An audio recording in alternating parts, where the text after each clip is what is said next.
morning mga par. Mag Mag-uurong tayo ngayon.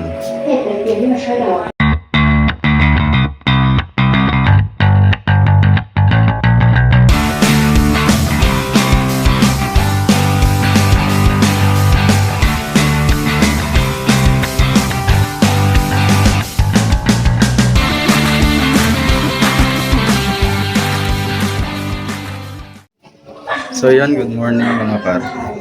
Dito tayo ngayon sa taas.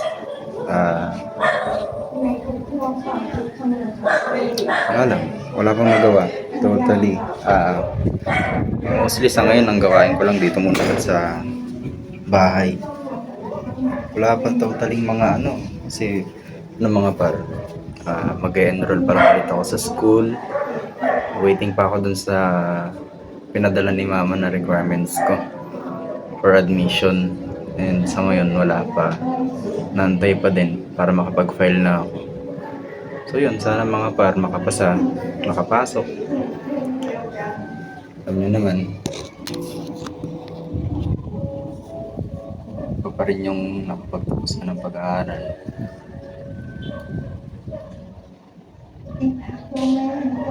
Kasi nasa mga hindi nakakaalam totally, sa Laguna ako pinanganak, Santa Rosa. Pero sa Santiago City, Isabela po talaga ako nakatira. Doon sa mother side ko, sa lolo.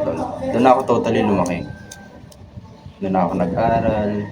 Pero dito ako pinanganak sa Santa Rosa. Currently ngayon nandito ako sa Cavite, hoping makapasok sa isang university para wala tayong babayaran. Kakatapos ko lang mag-uurong. Totally papakita ko lang naman ngayon yung mga gawain ko lang dito sa bahay. Kasi nagdalaw naman ako sa bahay. May labas-labas tayo mga par. Punta natin si Divine, yung girlfriend ko. Yun, mag-vlog tayo. Pero secret lang muna kasi hindi niya alam na nagbablog ako. So yan mga par. Tamang i-give lang muna tayo ng tubig.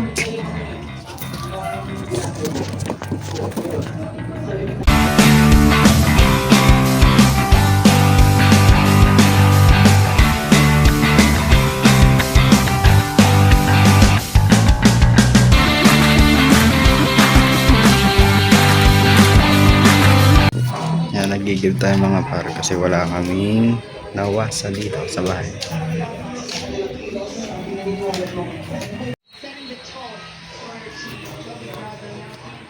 Yan mga par. Maliligo na tayo. O tayo mag konting workout. Tanggal ang stiff ng katawan. Maligo lang ulit ako guys. I'll be back mga par. Hello mga par.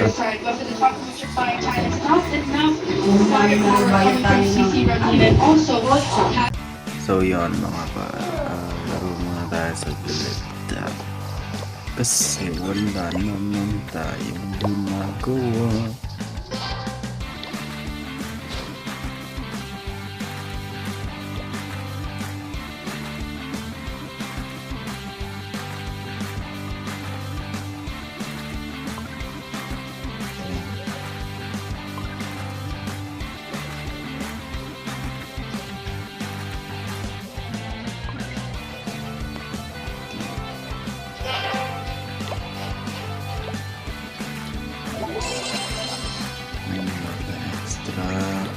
Tayo mga par.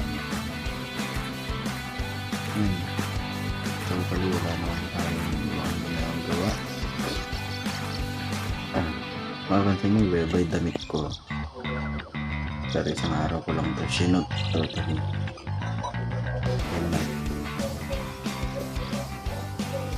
What's happening today? Nagbabaper ang ating signal.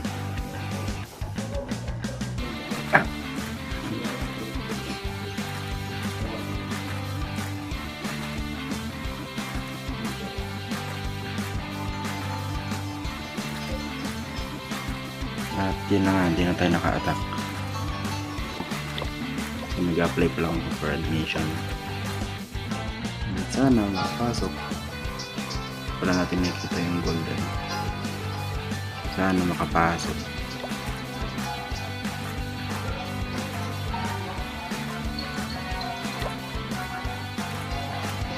sa'yo. Kaya lang, pero pa rin mag-aaral kahit pa paano. Gusto ko kung di ako nag-aaral, nag-work ako. Hindi ako nag-work, gusto ko nag-aaral. Hindi ako kampante pagka nasa bahay lang.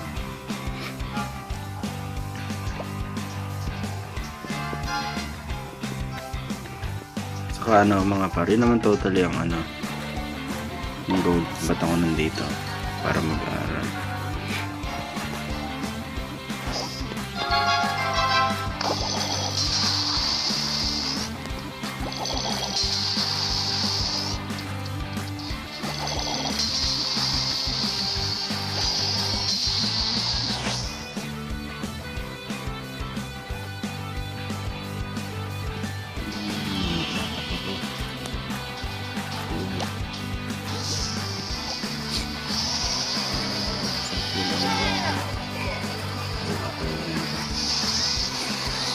Yung pa mga ito, pang tamad na ito. Pabilisan na naman. Daming dokwan mo yun. Yung panahon pa naglaro ko nito.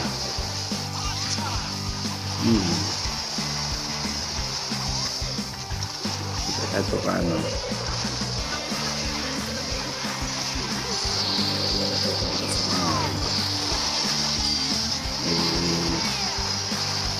Kahit ako nakasasabal kami ako dito so mahal naman lang hindi naman lang ko ako dito sa Alipas.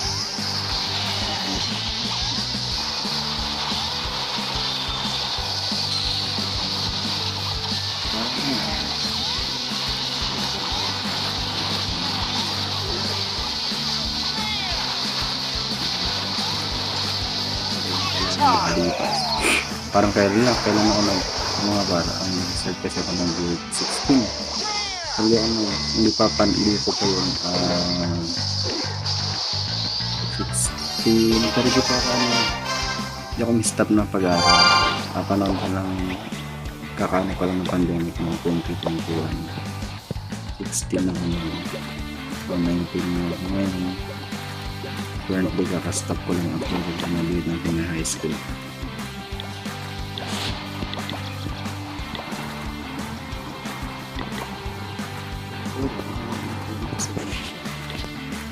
Is aga ako nag-work.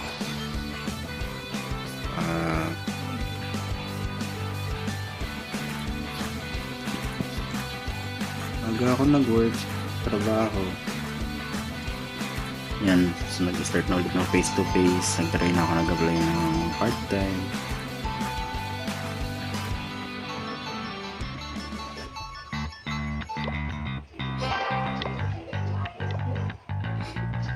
Wala naman akong totally iba pang ano. Most of the experience ko is fast food chain. Sana. Gusto ko mabalikan, gusto ko makita kung ever makapasa ako sa school or babalik ako sa work or something. Gusto ko may babalikan ako. Totally, hindi naman natin lahat afford na sabihin mo, buong isang taon mo, save mo lahat ng ginagawa mo. Yung mga time na nakalimutan mo, kanyari parang yan, ever kung di ko ito ginawa, maalala ko bang, ay ginawa ko pala ito ngayong araw, ay ganito pala ginagawa ko dahil nung nasa Cavite ako or something, ay ganito pala ako nasa Santiago. Diba? Just may babalikan ako. Hindi pa ako mapa-full storage. Kasi may cellphone ako pinagsisiban.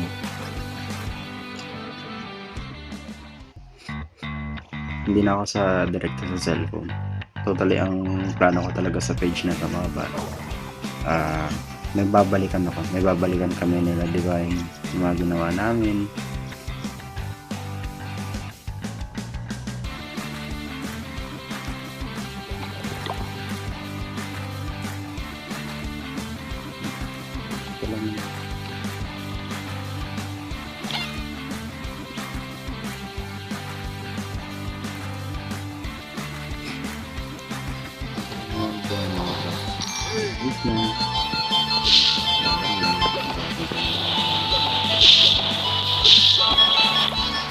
Hindi naman lahat ng bagay madali. Kung makakuha ka agad yan pag gusto mo. Hindi mo kayang tiisin. Pa.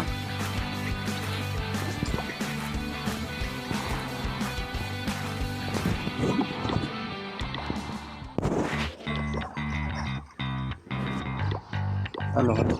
Tigisin. Bakit kami? Siyempre kung sa maliit na bagay pa lang nasuko ka na. Paano pa yung mga dadating sa'yo mas mabibigat? Paano naman yung mga tao na mas mahirap pa yung sitwasyon para sa atin? Minsan kapag ka nahihirapan, nagulugar ko yung sarili ko sa posisyon na yun. Paano kaya kung ako naman yung nasa posisyon na yun? Paano kaya kung bigla naman ganun din yung posisyon? Kakayanin ko kaya? Alam mo yun? Lahat tayo nasa punta tayo para sumuko. Gusto natin lumalik kung saan tayo papalalik. Pero parang may mali. Tuwing nakakaramdam ka ng gano'n, isipin mo, bakit tuwing makakaramdam ka ng gano'n? Bakit, ano parang ang bigat? Kasi itong decision na ganito, aalis ka sa comfort zone mo, yung pinakamahirap na decision na gagawin mo sa buhay mo. Pero achievement mo rin yan. Achievement mo rin yan kapag ka natupad mo. Siyempre napatunayan mo, pinanindigan mo, nag-decision ka. Supposedly, paninindigan mo dapat yan. Mahirap naman na nagbibitaw ka ng salita. So, nag-decision ka, di mo kayang panindigan. Kaya mga parang hanggat kaya ko, hanggat kaya nyo, hanggat kaya natin, pa rin natin ang pangarap natin sa buhay. Walang imposible. Magagawa lahat ng paraan mo. Basta may tiwala lang tayo.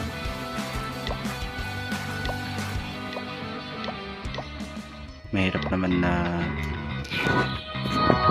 nag-decision ka porket wala ka sa nangyari. Unless ko na naramdaman mo, naramdaman mo yung friend.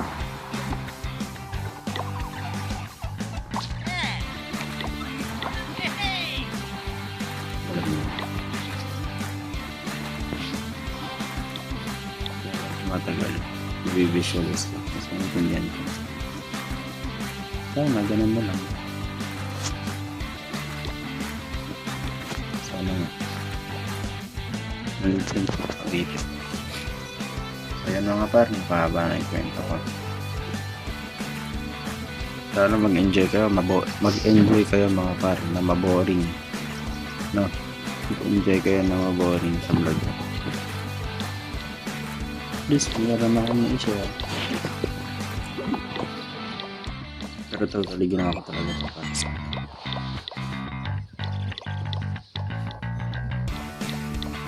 Hindi lang para sa akin. Hindi, ginawa ko siya para sa akin. Para meron akong babalikan. Pero meron talaga akong taong pinaghandaan na gusto kong makakita nito. Kaya hindi ko siya kagad pinapaalam sa kanya. Secret mo na guys. Hindi niya pa to alam. Ginawa ko to para sa akin, para meron akong pagkaabalahan. Ano, wala lang, gusto ko lang matry. Yung di wala. Tapos meron akong trinay, hindi na wala nang mawawala sa akin kung gagawa ko ng ganito. At least kung bigla marami na pala akong nagawa, diba? Mayroon akong may surprise sa kanya. Meron ako may papakita. May tinupad ako. May gusto kong mangyari. So yan mga bar. Susunod na lang ulit.